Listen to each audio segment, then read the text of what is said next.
Today, the 14th of October, is day 287 of the 365 days of the year, in Dr. Leesi Mitee's daily Bible reading plan, which will help you to read the whole Bible, systematically, from Genesis to Revelation, in 1 year, this year, and every year.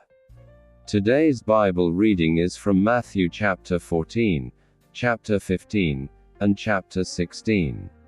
Matthew chapter 14. At that time, Herod the Tetrarch heard the report concerning Jesus, and said to his servants, "This is John the Baptizer. He is risen from the dead. That is why these powers work in him." For Herod had arrested John, bound him, and put him in prison for the sake of Herodias, his brother Philip's wife. For John said to him, "It is not lawful for you to have her." When he would have put him to death, he feared the multitude, because they counted him as a prophet.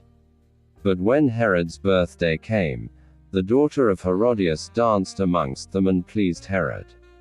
Therefore he promised with an oath to give her whatever she should ask. She, being prompted by her mother, said, "Give me here on a platter the head of John the Baptizer." The king was grieved, but for the sake of his oaths and of those who sat at the table with him, he commanded it to be given. And he sent and beheaded John in the prison. His head was brought on a platter and given to the young lady, and she brought it to her mother. His disciples came, took the body, and buried it. Then they went and told Jesus. Now when Jesus heard this, he withdrew from there in a boat to a deserted place apart. When the multitudes heard it, they followed him on foot from the cities. Jesus went out, and he saw a great multitude. He had compassion on them and healed their sick. When evening had come, his disciples came to him, saying, "This place is deserted, and the hour is already late. Send the multitudes away, that they may go into the villages, and buy themselves food." But Jesus said to them, "They don't need to go away. You give them something to eat." They told him, "We only have here 5 loaves and 2 fish." He said, "Bring them here to me." He commanded the multitudes to sit down on the grass, and he took the 5 loaves and the 2 fish, and looking up to heaven, he blessed, broke and gave the loaves to the disciples, and the disciples gave to the multitudes. They all ate and were filled. They took up 12 baskets full of that which remained left over from the broken pieces. Those who ate were about 5,000 men, in addition to women and children.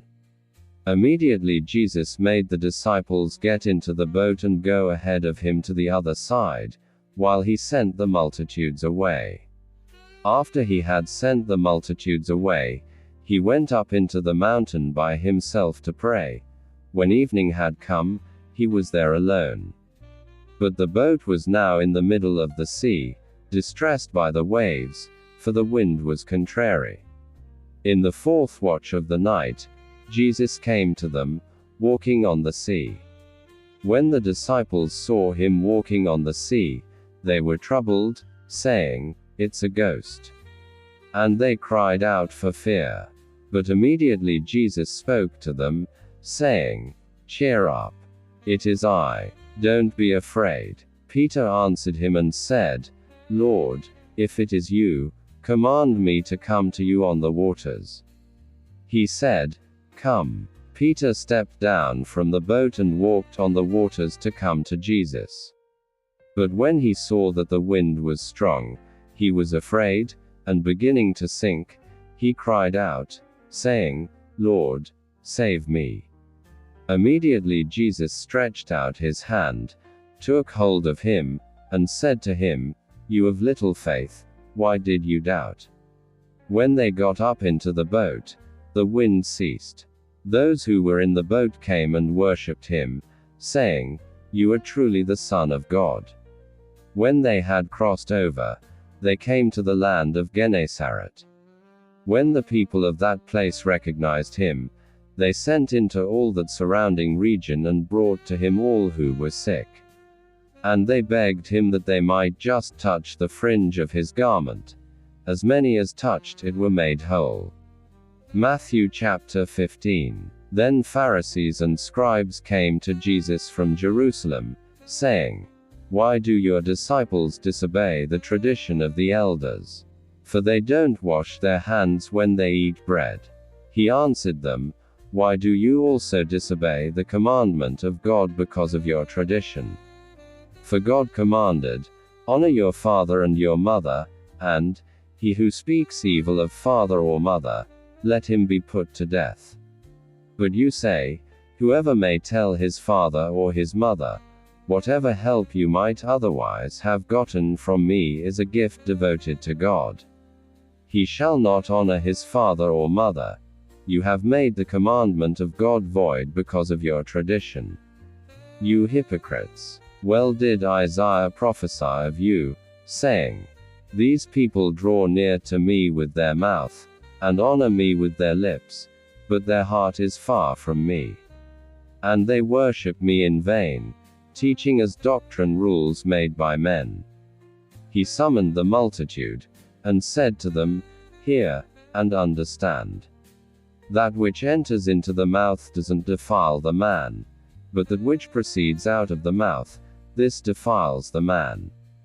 Then the disciples came and said to him, "Do you know that the Pharisees were offended when they heard this saying?" But he answered, "Every plant which my heavenly Father didn't plant will be uprooted. Leave them alone. They're blind guides of the blind. If the blind guide the blind, both will fall into a pit." Peter answered him, "Explain the parable to us." So Jesus said, "Do you also still not understand? Don't you understand that whatever goes into the mouth passes into the belly and then out of the body? But the things which proceed out of the mouth come out of the heart, and they defile the man. For out of the heart come evil thoughts, murders, adulteries, sexual sins, thefts, false testimony, and blasphemies. These are the things which defile the man. But to eat with unwashed hands doesn't defile the man." Jesus went out from there and withdrew into the region of Tyre and Sidon. Behold, a Canaanite woman came out from those borders and cried, saying, "Have mercy on me, Lord, you Son of David. My daughter is severely possessed by a demon." But he answered her not a word. His disciples came and begged him, saying, "Send her away, for she cries after us." But he answered, "I wasn't sent to anyone but the lost sheep of the house of Israel." But she came and worshipped him, saying, "Lord, help me." But he answered, "It is not appropriate to take the children's bread and throw it to the dogs." But she said, "Yes, Lord, but even the dogs eat the crumbs which fall from their master's table." Then Jesus answered her, "Woman, great is your faith. Be it done to you even as you desire." And her daughter was healed from that hour. Jesus departed from there and came near to the Sea of Galilee. And he went up on the mountain and sat there. Great multitudes came to him, having with them the lame, blind, mute, maimed, and many others, and they put them down at his feet. He healed them. So that the multitude wondered when they saw the mute speaking, the injured healed, the lame walking, and the blind seeing, and they glorified the God of Israel. Jesus summoned his disciples and said, "I have compassion on the multitude, because they have continued with me now 3 days and have nothing to eat. I don't want to send them away fasting, or they might faint on the way."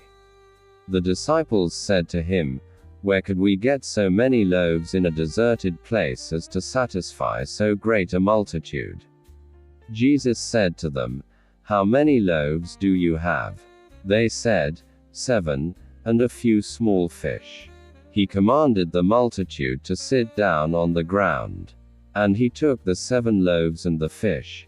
He gave thanks and broke them, and gave to the disciples, and the disciples to the multitudes. They all ate and were filled. They took up 7 baskets full of the broken pieces that were left over. Those who ate were 4,000 men, in addition to women and children. Then he sent away the multitudes, got into the boat, and came into the borders of Magdala. Matthew chapter 16. The Pharisees and Sadducees came, and testing him, asked him to show them a sign from heaven. But he answered them, When it is evening, you say, it will be fair weather, for the sky is red. In the morning, it will be foul weather today, for the sky is red and threatening. Hypocrites! You know how to discern the appearance of the sky, but you can't discern the signs of the times. An evil and adulterous generation seeks after a sign, and there will be no sign given to it, except the sign of the prophet Jonah. He left them and departed. The disciples came to the other side and had forgotten to take bread. Jesus said to them, Take heed and beware of the yeast of the Pharisees and Sadducees. They reasoned amongst themselves, saying, We brought no bread. Jesus, perceiving it, said, Why do you reason amongst yourselves, you of little faith, because you have brought no bread? Don't you yet perceive or remember the 5 loaves for the 5,000, and how many baskets you took up? Or the 7 loaves for the 4,000, and how many baskets you took up? How is it that you don't perceive that I didn't speak to you concerning bread? But beware of the yeast of the Pharisees and Sadducees. Then they understood that he didn't tell them to beware of the yeast of bread, but of the teaching of the Pharisees and Sadducees. Now when Jesus came into the parts of Caesarea Philippi, he asked his disciples, saying, Who do men say that I, the Son of Man, am? They said, Some say John the Baptizer, some, Elijah, and others, Jeremiah or one of the prophets. He said to them, But who do you say that I am? Simon Peter answered, You are the Christ, the Son of the living God. Jesus answered him, Blessed are you, Simon Bar-Jonah, for flesh and blood has not revealed this to you, but my Father who is in heaven. I also tell you that you are Peter, and on this rock I will build my assembly, and the gates of hell will not prevail against it. I will give to you the keys of the kingdom of heaven, and whatever you bind on earth will have been bound in heaven, and whatever you release on earth will have been released in heaven. Then he commanded the disciples that they should tell no one that he was Jesus the Christ. From that time, Jesus began to show his disciples that he must go to Jerusalem and suffer many things from the elders, chief priests, and scribes, and be killed, and the 3rd day be raised up. Peter took him aside and began to rebuke him, saying, Far be it from you, Lord. This will never be done to you. But he turned and said to Peter, Get behind me, Satan. You are a stumbling block to me, for you are not setting your mind on the things of God, but on the things of men. Then Jesus said to his disciples, If anyone desires to come after me, let him deny himself, take up his cross, and follow me. For whoever desires to save his life will lose it, and whoever will lose his life for my sake will find it. For what will it profit a man if he gains the whole world and forfeits his life? Or what will a man give in exchange for his life? For the Son of Man will come in the glory of his Father with his angels, and then he will give to everyone according to his deeds. Most certainly I tell you, there are some standing here who will in no way taste of death until they see the Son of Man coming in his kingdom.